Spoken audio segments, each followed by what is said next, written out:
The Unfiltered Human on the Fringe episode 4.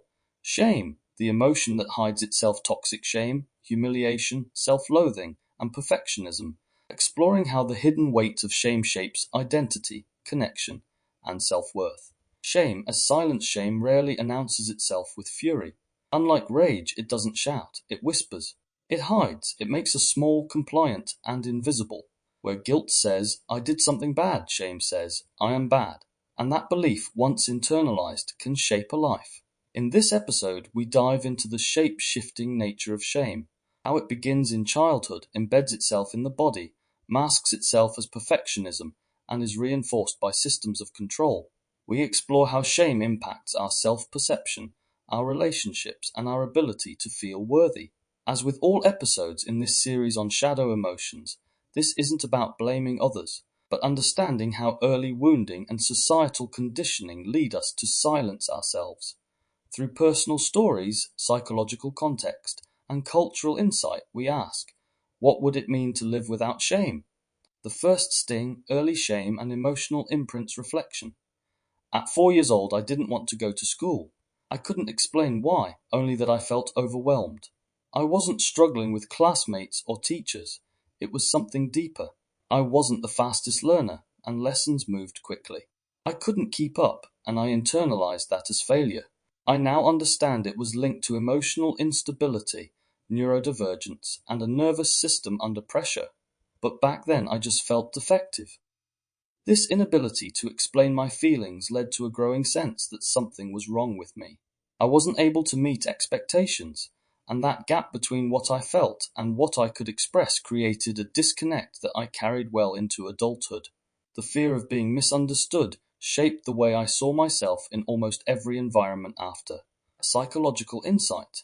Developmental psychologist Erik Erikson identified shame as one of the earliest emotional wounds, often arising between ages 1 and 3 when autonomy is punished or discouraged. If early caregivers respond to our needs with impatience or judgment, we learn to distrust our instincts. Prompt. Shame is born when the truth of your experience is dismissed as a problem. Self-reflection. Can you recall a time as a child when your emotions or instincts were treated as inconvenient or wrong? The inner judge, shame, perfectionism, and self-criticism reflection. Growing up, I believed I wasn't attractive, smart, or likable enough. I feared being seen as stupid, especially in academic settings. A university lecturer once told me I wouldn't amount to anything. He didn't ask why I was struggling. He didn't know I was battling isolation and emotional turmoil. I wasn't failing to learn. I was failing to survive. I remember hiding behind humor or silence, just trying not to draw attention to my insecurities. It wasn't just about school. I didn't want to be seen failing at life. I now understand that perfectionism became a strategy to compensate for inner shame. If I could do everything right, maybe I could silence the inner voice that constantly said I wasn't enough. Cultural insight. In modern society, performance is often equated with worth. Brené Brown, in her research on shame, notes that perfectionism is a mask we wear to avoid being seen as inadequate. It doesn't protect us from shame, it creates it. Prompt. The inner critic often echoes a voice that wasn't yours to begin with. Self-reflection. What does your inner critic sound like? Can you trace it to a specific time, person, or belief system? Shame in the body, appearance, sexuality, identity reflection. Some days I felt confident. Others I hated how I looked or acted. Bullies made passive comments I couldn't respond to. I wasn't mute by choice. It was selective mutism, a nervous system shutdown. I didn't feel I had the right to exist as I was. There was a disconnect between who I felt I was inside and what others saw or reflected to me. This created a deep fracture, and I constantly questioned my identity. I tried to change how I dressed, behaved, or even smiled, just to avoid more ridicule. But the shame remained, growing roots in how I carried myself and how I avoided connection. That theoretical insight.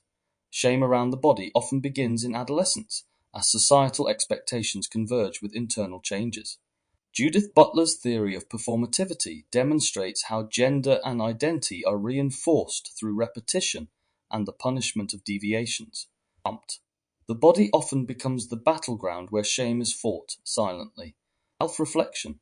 How has shame shaped the way you see or treat your body? Systems of shame, institutions, authority, and control reflection. The most traumatic shame I experienced was in the family court system. I was denied access to my children for reasons that felt unjust and manipulative. I expressed anger and was penalized for it. Authorities misrepresented me after one meeting. I underwent psychological evaluations. I felt humiliated, stripped of dignity, judged by systems that never saw me fully. The process was dehumanizing. I was navigating bureaucratic cruelty, not justice. These systems didn't want to understand, they wanted compliance. My pain, my love for my children, and my emotional responses were all used against me. I felt silenced by people who didn't care what truth lived behind my anger. The shame of being treated like a danger, when all I wanted was to love and protect, left scars that still sting. Systemic insight. Shame is a powerful tool of social control. Michel Foucault described how institutions use surveillance, language, and bureaucracy to normalize behaviors and punish deviance. In family courts, schools, and religious settings, authority can become a performance that serves power more than truth. Prompt. When systems label you, they're not seeking understanding, they're enforcing obedience. Self-reflection. Have you ever felt shamed by a system that claimed to be helping you? A mask, hiding the unacceptable self-reflection. I often helped others to feel valued even at my own expense. I wore a mask of calm and capability, while inside I was melting down. My shutdowns would lead to meltdowns. It wasn't defiance, it was a trauma response. People misunderstood and judged me. They provoked reactions, then labeled me for them. I was caught in a loop of being dismissed and punished for my pain. I realize now that I was trying to protect the parts of me that felt too raw for the world. But masking didn't protect me, it disconnected me.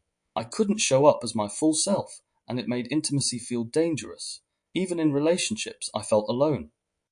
Learning to name what was happening in my nervous system became the first step toward reclaiming my truth. Neuropsychological insight. Trauma specialists like Gabor Mate describe how masking behaviors, especially in neurodivergent individuals, arise from fear of rejection. This disconnect between inner reality and outer persona often fuels chronic shame. Prompt. Sometimes the mask isn't a lie, it's a shield. Self-reflection. What parts of yourself have you hidden to feel safe or accepted? Breaking the spell, transforming toxic shame reflection. It took time, but I began to see shame as learned, not deserved. Society projects its unconscious pain. I developed language to understand and express my emotions. Through that, I transformed my shame into understanding. I live with integrity now. I know who I am. This transformation wasn't immediate. It came from moments of truth-telling to myself, to others. It came from choosing honesty over performance, softness over self-punishment.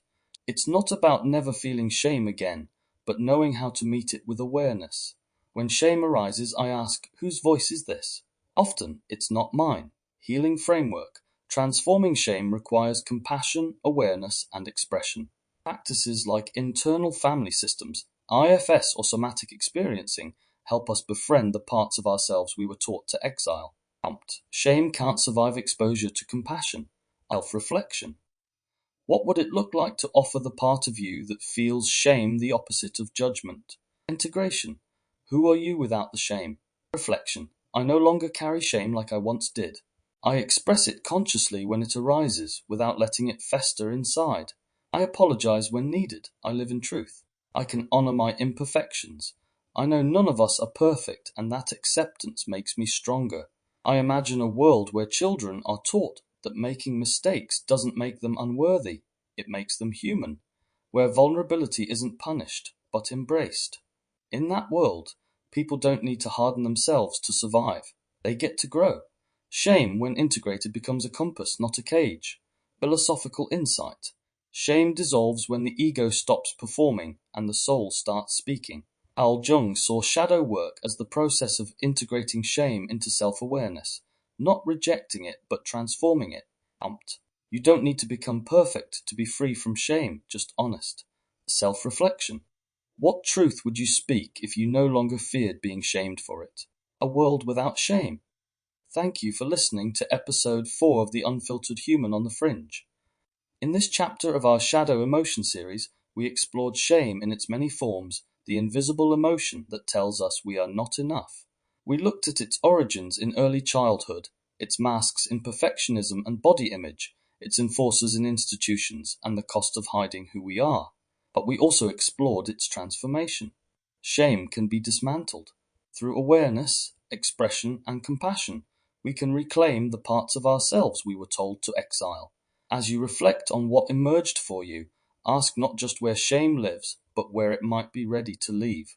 Healing shame isn't about proving your worth. It's about remembering it was never in question. It's about becoming visible again to yourself and to the world. Until next time, stay honest, stay open, and stay human. James Miller. If you found value in today's episode, you may also be interested in my broader project, The Inversiverse, a series exploring the hidden architecture of perception, identity, control, and consciousness. Across 20 episodes, The Inversiverse dissects indoctrination, language, media manipulation, dark psychology, belief systems, and the evolution of self in the digital age. You can find all episodes of The Inversiverse on Facebook, YouTube, Rumble, and Substack by searching this place called Earth. These ideas aren't shared to convince you, but to invite you to think, feel, and perceive more consciously in a world designed to keep you distracted. Overview of the Inversiverse. A journey through the mirrors of mind, culture, and control. Episodes 1 to 3. Introduce foundational ideas around indoctrination, perception, and manipulation. Episode 4. Explores how language, symbols, and cultural norms are used to shape thought. Episode 5. Investigates control systems, media narratives, and the illusion of choice. Episodes 6 to 7. Dives into collective belief structures and the psychology of mass behaviour. Episode 8 focuses on marketing, control theory, game theory, and critical thinking.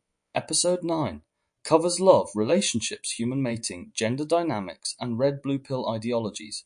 Episode 10 unpacks dark psychology, the occult, Satanism, and the dark triad personality types. Episode 11 The Simulated Self examines identity, ego, and the rise of post-human consciousness. Episode 12 The Spell of the Mind inquires into language, illusion, and physiology of thought.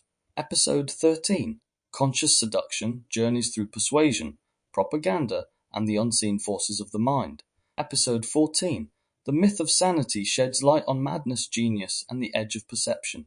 Episode 15 The Algorithmic Mind probes influence, identity, and invisible architects.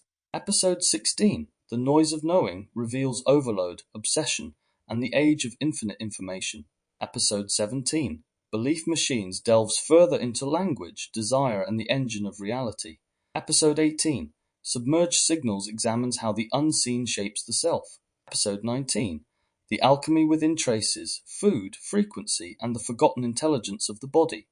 Episode 20 Encoded Flesh scrutinizes and opens up to the forgotten language of the body, DNA, and biological consciousness.